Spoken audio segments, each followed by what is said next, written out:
गांधी मार्गरे गर्जिछि निखिल ओडिशा 662 वर्ग अनुदान प्राप्त बेसरकारी अध्यापक एवं कर्मचारी संघ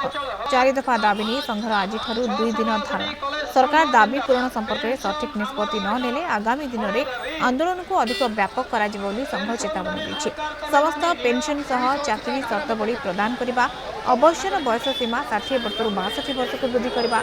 असंगति बाद पड़िथिबा पदवी गुड़िक अनुदान प्रदान करबा एवं समस्त अनुदान प्राप्त महाविद्यालय को सरकारीकरण करने को संघ दाबी करिछि।